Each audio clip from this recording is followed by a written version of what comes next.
नमस्कार, आप सभी का स्वागत है। मैं हूं रजनी सिंह।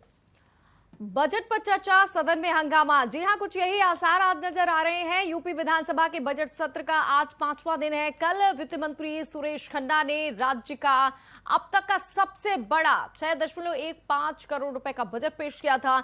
ऐसे में आज विधानसभा में बजट पर चर्चा होगी और इस दौरान सदन में हंगामे के आसार है। यूपी के इतिहास में अब तक का सबसे बड़ा बजट पेश कर योगी सरकार ने विकास को नई उड़ान देने की कोशिश की है। इसमें 44 नई योजनाओं के जरिए जनता की आकांक्षाओं को पूरा करने की कोशिश की गई है। वहीं इस बजट पर मुख्यमंत्री योगी आदित्यनाथ ने कहा है कि यह बजट सर्व समावेशी और उज्जवल भविष्य की रूपरेखा तैयार करेगा। वहीं बजट में लोक कल्याण संकल्प पत्र में जो वादा किया गया था उसे पूरा करने का भी प्रयास किया गया है। पूर्वांचल के लिए सरकार ने खजाना खोल दिया है। मेट्रो रेल का ख्याल है तो पर्यटन सुविधाओं में भी इजाफे का प्रावधान किया गया है। वहीं 2025 में होने वाली कुंभ की तैयारियों के लिए भी प्रयागराज को 100 करोड़ रुपए के जो है वो प्रावधान किया गया। लेकिन इन सब के बीच सपा अध्यक्ष अखिलेश यादव ने विधानसभा में योगी सरकार द्वारा पेश बजट को आंकड़ों का मकड़ जाल बताते हुए कहा कि इसमें जनपक्ष नहीं है। 5 साल में जनता को सिर्फ धोखा मिला है, यह बजट नहीं बंटवारा है।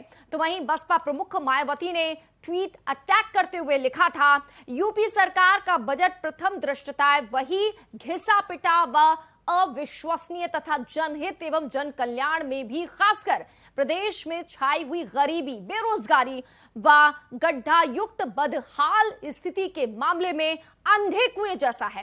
कुल मिलाकर योगी सरकार के बजट पर विपक्ष हमलावर बना हुआ है। आज सदन में क्या कुछ हो सकता है बजट पर चर्चा के दौरान, और इसी पर हमारी आज की चर्चा, जिसमें हमारे मेहमान भी जुड़ेंगे।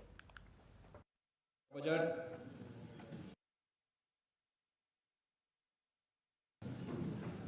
प्रदेश की 25 करोड़ जनता की जनाकांक्षाओं की भावनाओं के अनुरूप प्रदेश के समग्र विकास को ध्यान में रख करके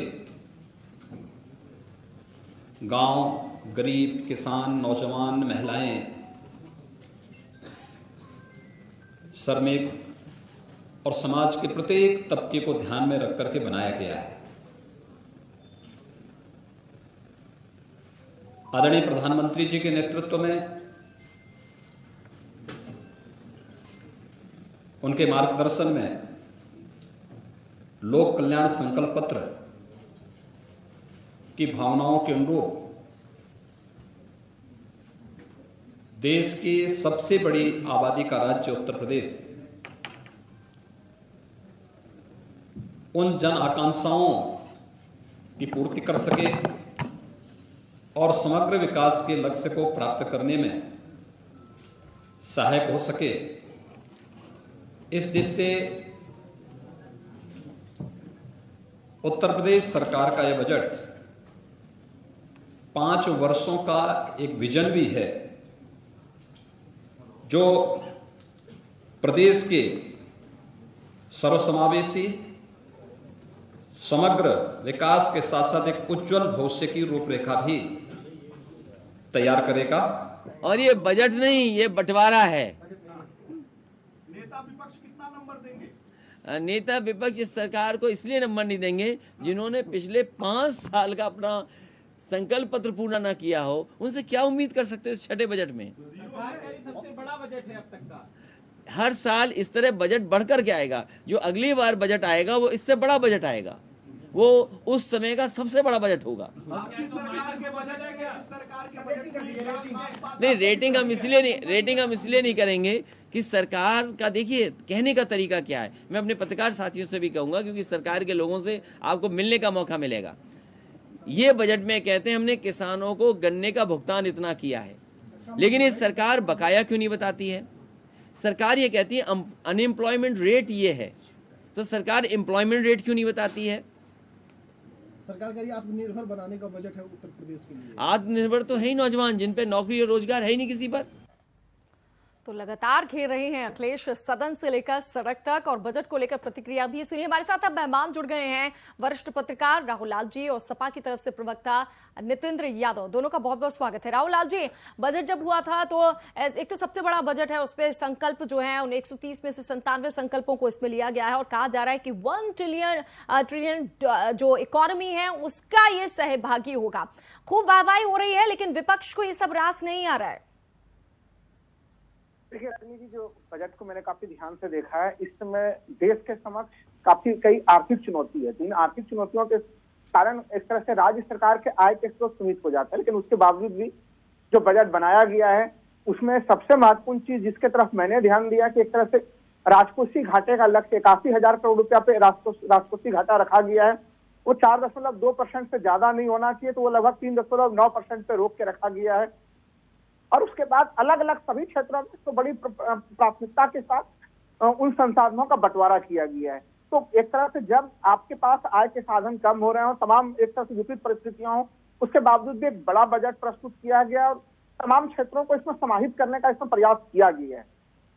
स्पष्ट है कि जब ऐसे स्थिति में कई क्षेत्र असंतुष्ट हो सकते हैं, सबों को एक बजट में संतुष्ट करना आसान चीज नहीं है, लेकिन जब बृहत्तर परिप्रेक्ष्य में इस बजट को रजनी जी मैं देख रहा हूँ तो ये बजट मुझे जो है कि वो कल से ही मैं बोल रहा हूँ कि ये बजट एक तरह से मुझे संतुलित बजट नजर आ रहा है। आप सोच के देखिए कि देखिए कोरोना काल के बाद हम लोग गुजरे, जहाँ पे स्वास्थ्य सुविधाओं को हम लोगों ने देखा कि पूरे दुनिया भर में या भारत में भी या उत्तर प्रदेश में भी कैसे चुनौती बनी हुई थी। तो उन सब चीजों को नजर रखते हुए जहाँ पे ध्यान पाया नहीं जाता है जिन मामलों पे हम लोगों का, कि जो एक तरह से जो मेडिकल कॉलेज है उसके ऊपर तो बजट दिया ही गया है। मेडिकल कॉलेज तो देखिए बन जाते हैं, लेकिन मेडिकल कॉलेज में जो शिक्षकों के पद होते हैं रजनी जी वो प्राय खाली रह जाते हैं। तो यहाँ पे देखिए उन शिक्षकों के भर्ती के लिए भी बड़ा विधिवत तौर पे बजट में काफी स्पष्ट प्रावधान किया गया है। तो ये कुछ छोटी छोटी चीजें हैं, लेकिन बड़ी महत्वपूर्ण चीज है। उसी तरह से मैं कहता हूँ कि देखिए रजनी जी, न्याय अगर धीमी होती है तो धीमा न्याय भी एक तरह से वो अन्याय की तरह ही होता है। तो न्यायिक इंफ्रास्ट्रक्चर के लिए, जो जुडिशरी से संबंधित इंफ्रास्ट्रक्चर के लिए कि जजों की नियुक्ति हो, कोर्टों के लिए जो है उनका आधुनिकीकरण हो, उसके लिए भी बजट में जगह दिया गया है। सामान्य रूप में हम लोग इसकी चर्चा नहीं करते, लेकिन ये सब कुछ ऐसे छोटे छोटे हिस्से हैं जो हमारे और आपके जीवन को काफी ज्यादा प्रभावित करते हैं। तो ये तमाम चीजों को इस बजट में मैं देख रहा हूँ कि इसको रणनीति ध्यान में रखा गया है। सोशल सेक्टर के अलग अलग जो योजनाएं थी, देखिए अभी तक हम लोग कहते थे कि भाई वृद्धावस्था पेंशन, देखिए 500 रुपया तो आज के जमाने में क्या पुण्य में लगता है, बढ़ा के 1,000 किया गया। हालांकि 1,000 भी मुझे कम लगता है, लेकिन 5 वर्ष की तुलना में तो जरूर बढ़ाई गई। हालांकि वो राशि कम से कम 2,500 से 3,000 के आसपास होनी चाहिए, लेकिन फिर भी जो वृद्धि हुई है वो उसको मैं स्वागत योग्य का मानता हूँ। बिल्कुल। और हमारे साथ सपा के प्रवक्ता नितेंद्र यादव जी, हम अखिलेश जी की जो बात है वो सुन रहे थे और वो उन्हें बंटवारा क्यों लग रहा है ये बजट? बंटवारा निश्चित रूप से इसलिए लग रहा है कि इन्होंने अपने संकल्प पत्र में जिस तरीके से पिछले 5 साल पहले वादे किए थे वो तो कभी पूरे किए नहीं, और ये नए वादे जो करके आए थे उस पर भी इन्होंने जो देश की मूल रीढ़ है, किसान, नौजवान, इनका इसमें कतई कहीं ध्यान नहीं रखा गया है। ये कह करके पिछला कार्यकाल तो इनका 5 वर्ष का उद्घाटन और शिलान्यास करने में बीत गया, ये तब भी कह गए। और इसके पहले समाजवादी सरकार को लैपटॉप वाली सरकार कहा करते थे। जब हम लोग लैपटॉप वितरण कर रहे थे, समाजवादी पेंशन योजना दे रहे थे, 10-90 से महिलाओं की सुरक्षा की बात कर रहे थे, तो इसका मजाक उड़ाते थे। आज उसी ढर्रे पर ये लैपटॉप और स्मार्टफोन की बात करने आई। लेकिन मैं पूछना चाहता हूँ कि देश की 80% अर्थव्यवस्था किसानों से चलती है। इन्होंने किसानों के लिए इस बजट में क्या रखा है? जो नौजवान देश का बेरोजगार है उसके रोजगार का क्या मुहैया कराया है? इन्होंने कहा था कि हम जब आएंगे तो किसानों की सिंचाई की मुफ्त व्यवस्था करेंगे। क्या मुफ्त बिजली देने की बात इन्होंने की क्या? इस पर इन्होंने कहा था हम आम उपभोक्ताओं को बिजली आधे दरों में उपलब्ध कराएंगे। तो क्या बिजली आधे दरों को उपलब्ध कराने की बजाय इन्होंने बिजली को ही आधा करना शुरू कर दिया, बिजली की सप्लाई आधी कर दी? इस पर इन्होंने क्या इंतजाम किया? क्या पावर सेक्टर में कोई नई उपलब्धि की है क्या? मेरा दूसरा सवाल यह है कि क्या किसानों को कीटनाशक दवाइयों पर, किसानों को खाद पर, यूरिया पर, DAP पर कोई छूट देनी जैसी चीज की है क्या? बल्कि किसानों की खादों के रेट बढ़े हैं और उनका जो बोरी का पैकेट था 50 केजी का, उसको आधा करने यानी का काम, आपको कुछ नजर नहीं आ रहा है, आपको कुछ दिख ही नहीं रहा है कि कुछ है कि नहीं। सुन लीजिए भाई, ठीक है। उसको घटाने का काम किया गया है। नौजवानों के रोजगार की कोई प्रबंध नहीं किया गया, सिर्फ झूठे आंकड़े। पिछले कार्यकाल से बड़े बड़े होर्डिंगें लगाते हैं, हमने 4.5 लाख नौजवानों को रोजगार दिया, यूपी नंबर 1 रोजगार में, यूपी नंबर 1 इसमें, यूपी नंबर 1 उसमें। अरे भुखमरी में कहां पर पहुंच गया, हंगर इंडेक्स में। तो ये क्या व्यवस्थाएं आपने की है? सिर्फ आंकड़ों की जादूगरी है, जमीनी हकीकत वास्तव से बहुत दूर है। तो मेरा सिर्फ ये कहना, आपने 6 लाख करोड़ का बजट, तो 6,15,000 करोड़ का बजट प्रस्तुत किया है। आप 6 लाख करोड़ का तो उत्तर प्रदेश में कर्जा है, ये कर्जे को लेकर के आप कहा, आपने बेरोजगारी दर पर जिस तरीके से कहा 2.9 है। ठीक है नितिन जी, आपके इतने सारे सवाल अगर आप कर रहे हैं एक साथ, तो जवाब देने में भी वक्त लगेगा, इसलिए हम चाहेंगे कि अभी ओपनिंग कमेंट है थोड़ा सा। हमारे साथ खेमचंद शर्मा जी भी जुड़ गए हैं, बीजेपी के नेता हैं, सुधा मिश्रा जी भी जुड़ चुकी हैं, कांग्रेस की नेता, दोनों ही का बहुत बहुत स्वागत है।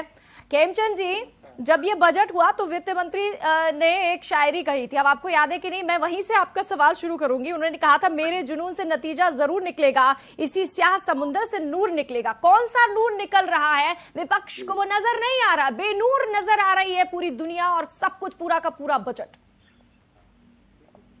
नकारात्मक राजनीति की वजह से कुछ देख नहीं सकता, और वो फ्रस्ट्रेशन सदन में भी दिख रही है, बाहर भी दिख रही है।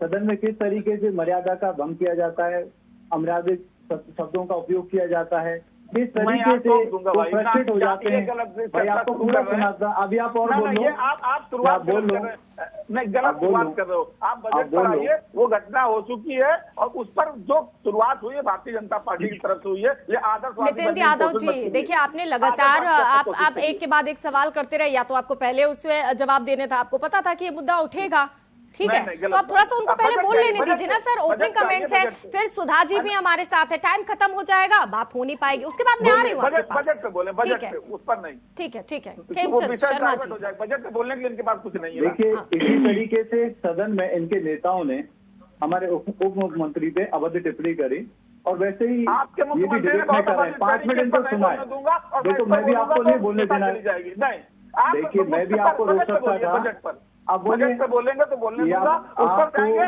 तो मैं और आप अपने आप को देखिए स्थिति अभी यहीं से साफ हो गई है। मुझे इंडिया वॉइस पर स्थिति साफ नजर आ रही है कि सदन में क्या होने वाला है। अब थोड़ी देर बाद जब सदन की कार्रवाई शुरू होगी, हम इसीलिए चर्चा कर रहे हैं कि बजट पर चर्चा और सदन में हंगामा, या ऐसे ही लग रहा है सपा की तरफ से नितिन जी, लग रहा है कि आप लोगों ने तैयारी वहां कर ली है सरकार को घेरने की। आप यहाँ नहीं बोलने दे रहे तो वहां भी ऐसे ही करेंगे?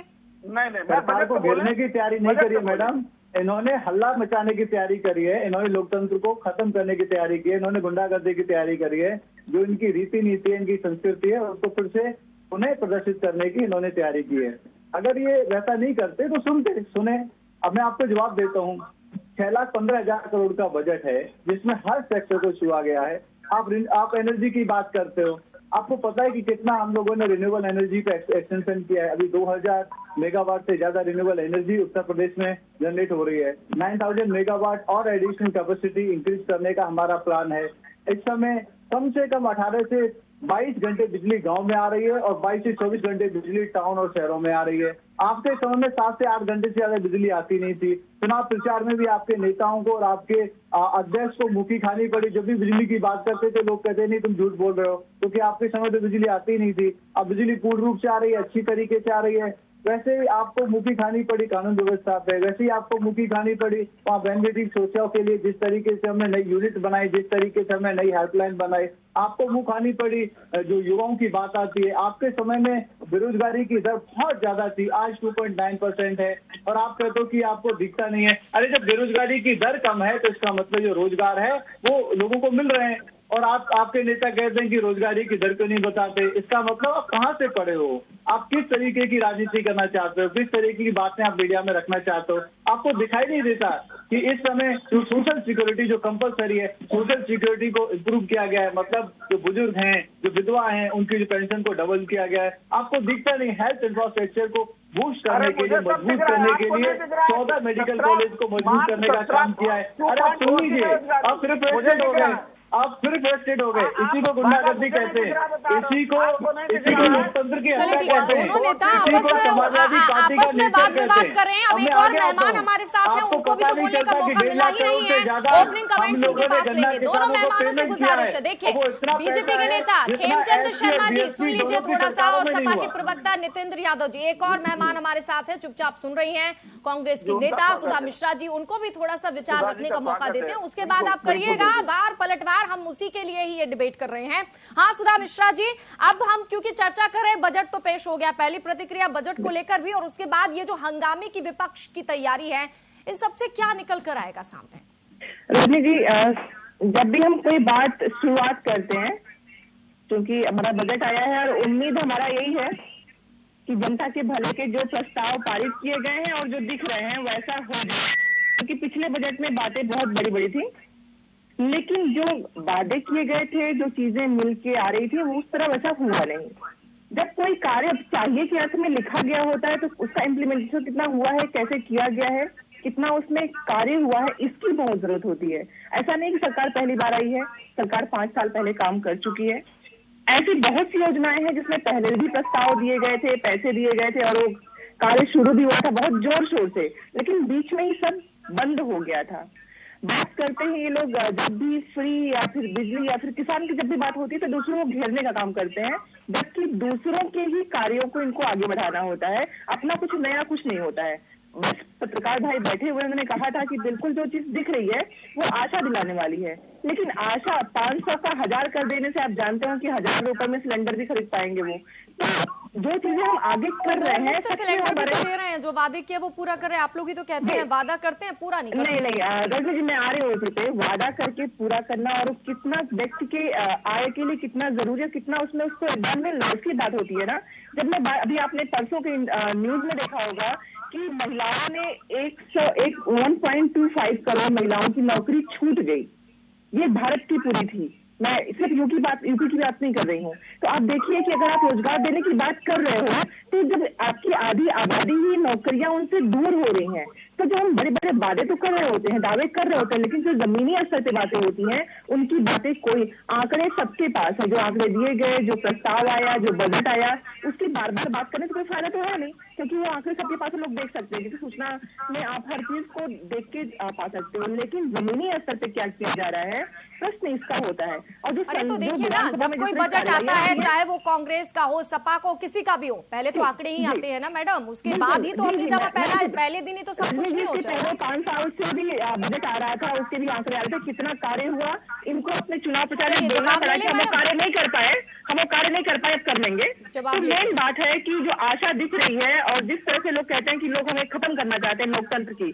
ये शुरुआत किसने की इस राजनीति की, ये शायद भाजपा वाले ही हैं। उसके बाद भी ये दूसरों को सीधे दोषारोपण कर देते हैं। राजनीति में वाद विवाद की जरूरत थी, यहाँ पे संवाद था उस वाद और विवाद के बीच में। अब तो ये कुछ होता ही नहीं है। हम अच्छा करेंगे मानो तो ठीक है, नहीं अगर मानोगे तो तुम हत्या कर रहे हो लोकतंत्र की। तो मैम देखिए, हम जिस पर चर्चा कर रहे हैं वो डिबेट यही है ना कि भाई बजट पर चर्चा होनी है। आज थोड़ी देर बाद देखिए कैसा विपक्ष हंगामा, उस पर चर्चा होना चाहिए ना, वाद विवाद, हंगामा नहीं होना चाहिए ना। कोई हंगामा होना चाहिए, लेकिन जब आप बात करने पे विवश कर दोगे, जब आप किसी को बार बार चाहोगे कि वो पिंच करके बुलाओ कि कुछ खराब बोलो और हम आगे बढ़ जाए, ये तरीके अच्छे नहीं होते हैं। बात यहाँ पे है, बहुत अच्छा बजट आया है और हम चाहते हैं कि जो चीज नहीं हो पाई थी अगले बजट में, पिछले बजट में, वो इस बजट में हमारी जनता के विकास में किया जाए। जो दिख रहा है लिखा हुआ वो सच में हो जाए, मैं इसकी उम्मीद करती हूँ। ठीक है राहुल लाल जी, अब अगर आज की बात की जाए तो जब चर्चा होगी तो आसार तो यही दिख रहे हैं, जिस तरह हम डिबेट में भी देख रहे थे कि हंगामा होगा, वो ऐसा नहीं लग रहा है इससे नुकसान जनता का ही होता है। ठीक से बैठकर आप वाद विवाद करिए, बजाय इसके कि हंगामा और वॉकआउट करने के। पहले से रणनीति तय करके आते हैं कि हमें ये करना है, हम वो करके रहेंगे। देखिए रणनीति जी, हमारे यहाँ पे जब हम लोग पार्लियामेंट्री डेमोक्रेसी कहते हैं तो इसी को डेलिब्रेट डेमोक्रेसी दूसरा यानी कि विमर्शी लोकतंत्र भी कहते हैं। कि यहाँ पे आप विमर्श के माध्यम से किसी जगह पे पहुंचते हैं। मान लीजिए सरकार ने कोई प्रस्ताव दिया है, विपक्ष अगर अच्छे से गंभीरता के साथ चर्चा करे तो उसमें कई तरह के सुझाव और तमाम तरह की चीजें होती हैं, तो जो गलतियां होती हैं वो दूर होकर फिर एक और भी जो है कि ज्यादा अप्रोप्रिएट चीजें हैं। तो इसलिए हंगामा से तो आप बिल्कुल सही कह रही हैं, तो उससे नुकसान अंततः जनता का होता है। हो सकता है कि पॉलिटिकल स्कोर परसेप्शन को लेकर किसी और कोई उसमें लड़ाई जीत जाए, लेकिन वो नुकसान जनता का होता है। नंबर 1 चीज। नंबर 2 चीज देखिए, मैं जरूर कहूंगा कि देखिए 5 साल तो जरूर सरकार में रहता है, लेकिन उत्तर प्रदेश में बड़ी लंबे समय बाद कोई सरकार रिपीट की है। और रिपीट किए तो एक नई एनर्जी के साथ आई होगी। इसलिए मैं कहूंगा कि देखिए इम्प्लीमेंटेशन में समस्याएं रही हैं। मैंने तो ये भी समस्याएं देखी है कि बजट में एलोकेशन होता है लेकिन 31 मार्च को पैसे सरेंडर भी हुए, लेकिन फिर भी एक तरह से अभी हम लोगों को देखना पड़ेगा कि जो सरकार नई वादा कर रही है इसको शुरुआत में ही अगर संशय की दृष्टि से देखेंगे तो फिर वो सही मूल्यांकन नहीं होगा। वो ज्यादा सही मूल्यांकन तो ये होगा इंतजार बजट करिए। प्रस्तुत हो गया और उसके 50 या 100 दिन बाद हम लोग मूल्यांकन करें कि बजट के दिशा में सरकार कहाँ पे पहुंची। ठीक है, तो नितेंद्र लेकिन यादव अभी जी, तो जो ज्यादा ध्यान आप का तो चीज ये है सहमत कि आप होंगे ना अब वरिष्ठ पत्रकार की बात से? इंतजार करिए बजाय इसके कि हंगामा, और अगर बजट पर चर्चा होती है तो आप अपनी बात रखिए बजाय इसके कि पहले से तैयारी करके गए हो पोस्टर लेकर, थोड़ी देर बाद देखिएगा कैसे हंगामा होता है, ये आसार नजर आ रहे हैं, या फिर वहां पर वॉकआउट कर देना, ये कहां तक सही है विपक्ष के द्वारा? मैडम मेरा ये कहना है कि जब समाजवादी पार्टी की सरकार थी, जो ये भारतीय जनता पार्टी के लोग हमें आदर्श बता रहे हैं, तो ये क्या सदन में फूल लेकर के जाया करते थे क्या लक्ष्मीकांत वाजपेयी जी के नेतृत्व में? ये सदन में जब जाते थे, आदरणीय अखिलेश यादव जी मुख्यमंत्री थे, माता प्रसाद जी अध्यक्ष थे, तो एक सदन में फूल लेकर के जाते थे। अखिलेश यादव जी आप बहुत अच्छे काम कर रहे हैं और इसके लिए हम आपको तालियां बजा करके स्वागत करने आए। हमें जनता का जो काम, जनता ने जो हक सौंपा है वो हम करेंगे। अभी हमारे मित्र भाजपा के बहुत आदर्शवाद की बात कर रहे थे, बार बार एक तो एक शब्द का इस्तेमाल, इन्हें दिखता नहीं, इन्हें दिखता नहीं। पहली चीज जो बेरोजगारी दर की जिसकी बात कर रहे थे कि 2.9 है, इसका मतलब है कि रोजगार मिल रहे हैं। तो इनको ये भी दिखना चाहिए कि मार्च 17 में जिस दिन समाजवादी पार्टी ने इनको सत्ता दी थी, भारतीय जनता पार्टी को, उस दिन 2.4 थी। तो इसका मतलब है कि आपसे ज्यादा रोजगार समाजवादी पार्टी की सरकार में थे। हालांकि मैं उन आंकड़ों को नहीं मानता हूं, क्योंकि कितने अनएम्प्लॉयड पर्सन है हमारे देश में, कितने लोग ग्रेजुएट हैं, उनके वो तो मूविंग आंकड़े होते हैं उस पर, लेकिन चूंकि ये उसी पर बात कर रहे हैं तो एक तो इनकी ये बात है। दूसरा, जैसा इन्होंने कहा कि सदन में इनका चरित्र खराब है, ऐसे बोलते हैं, तो अगर मैं इन्हीं की भाषा में इनसे पूछ लूं कि ये जो 6 लाख का बजट आया है और ये क्या आदरणीय योगी जी अपने मठ में चढ़े चंदे से देंगे क्या? अगर ऐसा बोलूं तो उनको बुरा लगेगा कि नहीं? अच्छा ठीक है नितेंद्र जी, आप देखिए उन्होंने उससे शुरुआत की, फिर आप उस पर पलटवार कर रहे हैं। मुझे एक सवाल का जवाब दे दीजिए, रुकिए। क्या सदन में, एक मिनट से रुक जाइए ना, सदन में सहमति और असहमति लोकतंत्र का हिस्सा है, लेकिन शिष्टाचार भी तो जरूरी है। क्या जो कुछ वहां हुआ वो सही था? बिल्कुल नहीं सही था, मैं कह रहा हूं। तो मैं यही तो पूछ रहा हूँ ये भाजपा के आदर्शवाद से कि आप किसी को क्रिया करेंगे तो आप उससे प्रतिक्रिया की उम्मीद क्या करेंगे? जवाब नहीं दिया जाएगा। हम तो फूल लेकर वहां खड़े होंगे, हम लोकतंत्र में विपक्ष में हैं, तो हमारा काम क्या है? सरकार की, तुलसीदास जी ने लिखा रामायण में कि निंदक नियरे राखिए आनंद कुटी छवाए। तो हमारा काम है कि आलोचना और आत्मालोचना दोनों। अगर मैं गलत, तो आलोचना अगर ठीक से हो तो ठीक है, लेकिन अगर आप हंगामा करें, सदन की कार्यवाही को स्थगित करने की स्थिति में लेकर आ जाएं या फिर वॉकआउट कर दे, तो इससे जनता का नुकसान है कि नहीं? खून पसीने की कमाई से सदन चलता है। अब हमारे पास बिल्कुल टैक्स पेयर का पैसे से सदन चलता है, मुझे पता है, लेकिन भारतीय जनता पार्टी चर्चा नहीं कराना चाहती। इसी तरीके से ऐसी टिप्पणी की जाती है कि जिससे हंगामा हो जाए। अच्छा, तो ये पूरा गेम प्लान आप बता रहे हैं, ये बीजेपी की तरफ से है। खेमचंद शर्मा जी, अब आपको जवाब देना होगा। देखिए ये इतने नासमझ हैं कि इनको समझ में नहीं आता कि जो सत्ता में जो पार्टी है वो इनको भटकाना चाहती है, इसीलिए भटक जाते हैं, हल्ला मचाना शुरू कर देते हैं, बाप दादाओं तक पहुंचना शुरू कर देते हैं, पर्सनल टिप्पणी शुरू कर देते हैं और उप मुख्यमंत्री को बोलने नहीं देते।